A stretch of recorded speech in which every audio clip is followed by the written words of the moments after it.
श्री स्वामी समर्थ। स्वागत आहे तुम्हा सगळ्यांचं माझ्या YouTube चॅनलवरती। आजचा दिवस तुम्हा सर्वांना खूप छान सुखाचा आणि आनंदाचा जाऊ देत हीच मी स्वामींच्या चरणी प्रार्थना करते आणि आजच्या व्हिडिओला सुरुवात करते।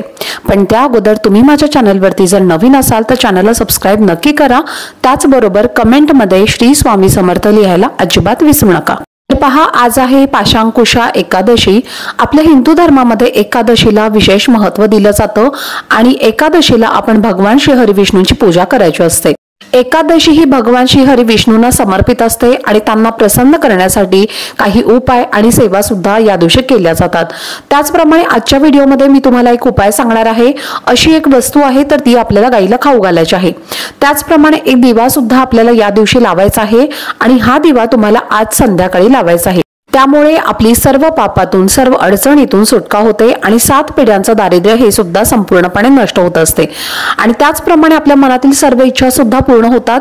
असाच एक प्रभावशाली उपाय मी तुम्हाला आजच्या व्हिडिओमध्ये सांगणार आहे। त्यामुळे व्हिडिओ स्किप न करता शेवटपर्यंत नक्की पहा, जेणेकरून तुमच्यापर्यंत योग्य ती माहिती पोहोचेल।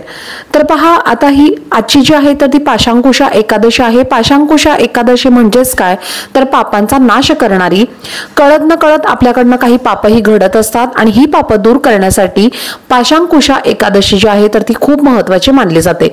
जर तुमच्याकडनं काही पाप झालं असेल जे तुम्हाला माहिती असेल किंवा तुमच्याकडनं कळत न कळत काही पाप घडलेलं असेल तर ते दूर करण्यासाठी आज मी तुम्हाला हा उपाय सांगणार आहे। हा उपाय तुम्ही आवर्जून करा, कारण प्रत्येकाच्या हातनं काही ना काहीतरी पाप हे घडतच असतं। छोटी मोठी पाप जी आहे तर ती घडली जातात आणि त्या पाप जर घडली आपल्या हातनं तर त्यासाठी आपल्याला उपाय हे करावे लागतात आणि त्यासाठी आपण जेव्हा उपाय करत असतो तर त्या उपायांचा आपल्याला भरपूर फायदा होत असतो। त्याचप्रमाणे तुमच्या मनामध्ये जर एखादी इच्छा असेल तर ती इच्छा लवकरात लवकर पूर्ण होण्यासाठी सुद्धा तुम्ही हा उपाय करू शकता।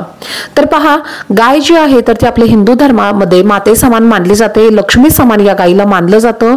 गायीचा जो जन्म आहे तर तो समुद्र मंथनातून झाला होता आणि त्याचबरोबर विश्वाची माता ही गाय आहे। तर गायीच्या शरीरामध्ये 33 कोटी देवी देवतांचा वास असतो। गाय ही 11 रुद्रांची आई आहे, 8 वस्तूंची कन्या आहे आणि 12 आदित्यांची बहीण आहे। अमृत रूपी देणारी ही गाय आहे। त्याचप्रमाणे तर स्वर्गात जाण्याची शिडी सुद्धा गायच आहे आणि जर आपण एकादशीला गायीची सेवा केली, गायीचे काही उपाय केले तर त्यामुळे आपल्याला स्वर्गप्राप्ती होत असते। गाय स्वर्गातून सुद्धा पूजनीय मानली जाते। गाय सर्व मनोकामना पूर्ण करणारी, पापांचा नाश करणारी, अडचणींना दूर करणारी ही गाय एक देवतांपैकीच एक आहे। त्याचप्रमाणे बघा, गायीचे जे स्थान आहे, गायीची जी जागा आहे तर ती देवांपेक्षा सुद्धा वरची आहे, इतकं महत्त्व या गायीला दिलं जातं आणि म्हणूनच एकादशीच्या दिवशी आपण गायीची पूजा ही आवर्जून करायची असते। एकादशी ही छोटी असो किंवा मोठी असो, प्रत्येक एकादशीला आपल्याला काही ना काही उपाय हे करायचे असतात। एकादशी कोणती आहे किंवा एकादशीनुसार काही उपाय जे आहेत तर ते आपल्याला करायचे असतात। त्याचबरोबर प्रत्येक एकादशीला मी तुमच्यासोबत काही ना काही उपाय शेअर करत असते गायीचे, तर ते सुद्धा तुम्हाला करायचे असतात। तर पहा, तुम्हाला काय करायचं आहे या उपायासाठी। आज तुम्हाला हा उपाय करायचा आहे। आज हा उपाय तुम्ही दिवसभरामध्ये केव्हाही करू शकता, जेव्हा तुम्हाला वेळ मिळेल तेव्हा तुम्हाला हा उपाय करायचा आहे। एक चपाती तुम्हाला बनवायची आहे। एक चपाती बनवल्यानंतर त्यावरती तुम्हाला चण्याची डाळ ठेवायची आहे। एक गुळाचा खडा सुद्धा तुम्हाला त्यावरती ठेवायचा आहे आणि त्या चपातीला तुम्हाला गाईचं शुद्ध तूप सुद्धा लावायचं आहे आणि ही वस्तू तुम्हाला गाईला खाऊ घालायची आहे। आता तुमच्या आजूबाजूला जर गाय असेल किंवा तुमच्या शेजारीच गाय असेल तर तिथे तुम्ही हा उपाय करू शकता किंवा अगदी तुम्ही गोशाळेमध्ये जाऊन सुद्धा हा उपाय केला तरीही चालेल किंवा तिथे जाऊन तुम्हाला करणं शक्य असेल तर तिथे जाऊन सुद्धा तुम्ही करू शकता आणि ही वस्तू तुम्ही गाईला खाऊ घालू शकता। कारण ही एकादशी आहे तर ती खूप महत्त्वाची आहे। तुमच्या हातून जर काही पाप घडलेली असतील किंवा तुमच्या आयुष्यामध्ये भरपूर अडचणी ज्या आहेत तर त्या चालू असतील आणि अडचणी तुमच्या दूर होत नसतील, प्रयत्न करून सुद्धा त्या अडचणींना तुम्हाला मार्ग सापडत नसेल तर तुम्ही हा उपाय नक्कीच करून पहा। तर तुम्हाला गाईला पोळी खाऊ घालायची आहे आणि जर शक्य नाही झालं तर हिरवा चारा सुद्धा तुम्ही गाईला खाऊ घालू शकता। त्यानंतर तुम्हाला काय करायचं आहे, गाईला 11 प्रदक्षिणा मारायच्या आहेत। 11 प्रदक्षिणा मारत असताना तुम्हाला ओम नमो भगवते वासुदेवाय या मंत्राचा मंत्राचा तुम्हाला जप करायचा आहे आणि 11 प्रदक्षिणा तुम्हाला मारायच्या आहेत। त्यानंतर तुम्हाला काय करायचं आहे तर गायीच्या डाव्या कानामध्ये तुमची जी काही इच्छा आहे तर ती इच्छा तुमची पूर्ण होत नसेल तर ती इच्छा पूर्ण होण्यासाठी तुम्हाला गायीच्या कानामध्ये तुमची इच्छा व्यक्त करायची आहे। व्यक्त करत असताना बघा तुम्हाला काय म्हणायचं आहे, हे गोमाते तुम्हाला जी काही तुमची इच्छा आहे तर ती बोलायची आहे आणि ती इच्छा तुम्हाला व्यक्त करायची आहे। खूप प्रभावशाली असा हा उपाय आहे, तुम्ही हा नक्की आवर्जून करून बघा। आता जर तुमच्या आजूबाजूला गाय नसेल किंवा तुम्हाला जर गाय मिळाली नाही तर मग तुम्हाला हा उपाय काय करायचा आहे तर तुमच्या देवघरामध्ये जी गायीची म्हणजे कामधेनूची जी मूर्ती असते, गाय वासराची जी मूर्ती असते, तर तुम्हाला काय करायचं आहे, एका ताटामध्ये चपाती घ्यायचं आहे, त्यावरती तुम्हाला सांगितल्याप्रमाणे चण्याची डाळ घ्यायची आहे, त्याच्यावरती गूळ घ्यायचा आहे, चपातीला थोडंसं तुम्हाला शुद्ध गायीचं तूप लावायचं आहे आणि हा नैवेद्य सुद्धा तुम्ही कामधेनूला किंवा गाय वासराच्या मूर्तीला तुम्ही दाखवला तरीही चालेल। संपूर्ण दिवसभर हा जो नैवेद्य आहे तर तो तुम्हाला गाय वासराच्या मूर्ती समोर ठेवायचा आहे। त्यानंतर दुसऱ्या दिवशी तो तुम्हाला उचलून घ्यायचा आहे आणि पक्ष्यांना वगैरे तुम्ही खाऊ घालू शकता।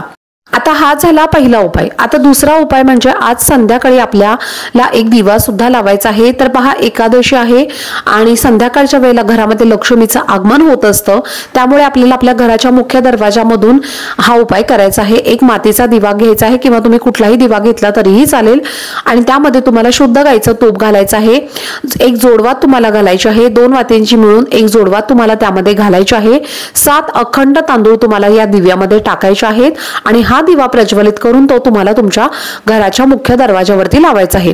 आता हा दिवा तुम्ही तुमच्या घराच्या दोन्ही साईडला लावला तरीही चालेल किंवा तुम्ही उजव्या किंवा डाव्या साईडला लावला तरीही चालेल, पण आवर्जून तुम्हाला हा दिवा लावायचा आहे। लक्ष्मीचं स्वागत करण्यासाठी, तुमच्या घरामध्ये लक्ष्मीचं आगमन होण्यासाठी, तुमच्या घरामध्ये पैशाच्या अडचणी दूर होण्यासाठी, अखंड लक्ष्मी प्राप्तीसाठी तुम्हाला किंवा तुमच्या घरामध्ये लक्ष्मी तुमच्या घरामध्ये अखंड स्वरूपात राहावी यासाठी तुम्हाला हा उपाय करायचा आहे। हा उपाय तुम्ही आवर्जून करा। आता जर समजा तुमच्याकडे तूप नसेल तर मग तुम्ही या दिव्यांमध्ये तेल घातलं तरीही चालेल, पण तरी सुद्धा हा तुम्ही उपाय आवर्जून तुमच्या घरामध्ये आज नक्कीच करा। अतिशय प्रभावशाली असा हा उपाय आहे। एकादशीचा हा आजचा दिवस आहे आणि या दिवशी लक्ष्मी प्राप्तीसाठी हा उपाय खूप महत्त्वाचा आहे। त्यामुळे तुम्ही हा उपाय आज संध्याकाळी नक्कीच करा आणि लक्ष्मीला प्रिय असणारे 7 अखंड तांदूळ सुद्धा यामध्ये टाकायला तुम्ही अजिबात विसरू नका। तुम्ही बऱ्याच वेळेला पाहिलं असेल की धनाची माता जी आहे तर ती लक्ष्मी असते आणि तिच्या एका हातामधून तांदूळ हे खाली पडत असतात आणि कारण तांदूळ जे आहेत तर ते माता लक्ष्मीला अतिशय प्रिय आहेत आणि तिला प्रसन्न करण्यासाठी आपण तांदळाचे काही उपाय जर केले तर आता आपल्या घरावरती किंवा आपल्यावरती लक्ष्मी ही लवकरात लवकर प्रसन्न होत असते आणि त्यामुळे दोन्ही उपाय खूप छान आहेत, अतिशय प्रभावशाली असे हे उपाय आहेत। तर तुम्हाला जर शक्य असेल तर तुम्ही दोन्ही उपाय करा। जर तुम्हाला दोन्हीपैकी एक उपाय करणं शक्य असेल तर एक उपाय तुम्ही नक्की करा आणि एक दिवा तुमच्या दारी नक्कीच लावा। तर चला झालेली तर आज पाशांकुशा एकादशी आहे आणि ही खूप महत्त्वाची मानली जाते। आपल्याकडून छोटे मोठे पाप झाले असतील तर ती पाप नष्ट करण्यासाठी, ती दूर करण्यासाठी आपल्याला हे उपाय करायचा आहे। त्याचप्रमाणे तुम्ही भगवान श्री हरी विष्णूंना पिवळं फूल सुद्धा अर्पण करायचं आहे, नैवेद्यामध्ये पिवळी केळी अर्पण करायची आहेत आणि हा जो उपाय तुम्हाला सांगितलेला आहे तर त्या हा उपाय सुद्धा तुम्हाला आजच्या दिवशी करायचा आहे। तर चला झालेली सेवा ही मी स्वामी महाराजांच्या चरणी अर्पण करते। आजचा व्हिडिओ जर तुम्हाला आवडला असेल तर व्हिडिओला जास्तीत जास्त लाईक, शेअर आणि चॅनलला सबस्क्राईब नक्की करा। भेटूयात पुढच्या व्हिडिओमध्ये, तोपर्यंत सर्वांना श्री स्वामी समर्थ।